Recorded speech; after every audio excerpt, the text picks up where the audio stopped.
Hey there, William Foster Bulldogs. Mrs. Colleget again with another read aloud for you. I'm just going to throw this out there. If you're getting sick of seeing my face on these videos, you should give your teachers a little nudge to send in a video of their own from either their house or their classroom. Just saying. Today, the book that I am going to read for you is Alexander and the Terrible, Horrible, No Good, Very Bad Day. And my helpers are Rassan Ballard, Skylar Myers. All right, let's go. First page. I went to sleep with gum in my mouth, and now there's gum in my hair. And when I got out of bed this morning, I tripped on the skateboard, and by mistake, I dropped my sweater in the sink while the water was running, and I could tell it was going to be a terrible, horrible, no good, very bad day. Here you go. At breakfast, Anthony found a Corvette Stingray car kit in his breakfast cereal box. Nick found a junior undercover agent code ring in his cereal box. But in my breakfast code cereal box, all I found was breakfast cereal. I think I'll move to Australia. Yeah, it could be like that. In the carpool, Mrs. Gibson let Becky have a seat by the window. Aubrey and Elliot got seats by the window too. I said, if I don't get a seat by the window, I am going to be car sick. No one even answered. I could tell. It was a terrible, horrible, no good, very bad day. At school, Mrs. Dickens liked Paul's picture of the sailboat better than my picture of the invisible castle. At singing time, she said I sang too loud. At counting time, she said I left out 16. Who needs 16? I could tell. It was going to be a terrible, horrible, no good, very bad day. I could tell because Paul said I wasn't his best friend anymore. He said that Philip Parker was his best friend and that Albert Moya was his next best friend and that I was only his third best friend. I hope you sit on a tack, I said to Paul. I hope the next time you get a double-decker strawberry ice cream cone, the ice cream part falls off the cone part and lands in Australia. I nailed it that time.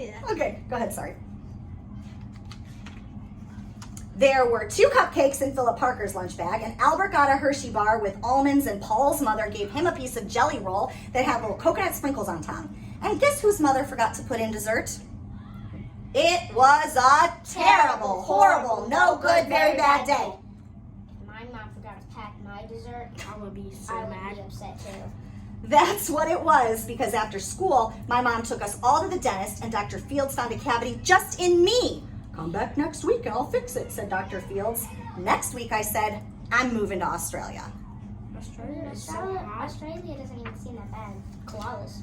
On the way downstairs, the elevator door closed on my foot while we were waiting, and for my mom to get to the car. Anthony made me fall where it was muddy, and then when I started crying because of the mud, Nick said I was a crybaby and...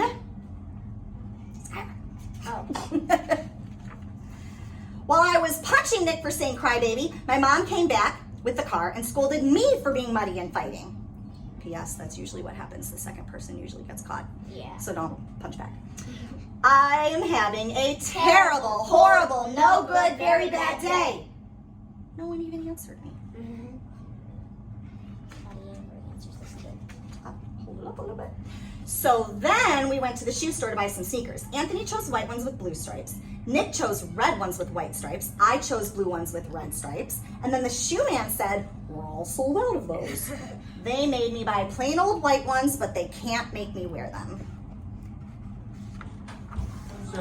When we picked up my dad at his office, he said I couldn't play with his copying machine, but I forgot. He also said to watch out for the books on his desk, and I was careful as could be except for my elbow. He also said don't fool around with his phone, but I think I called Australia.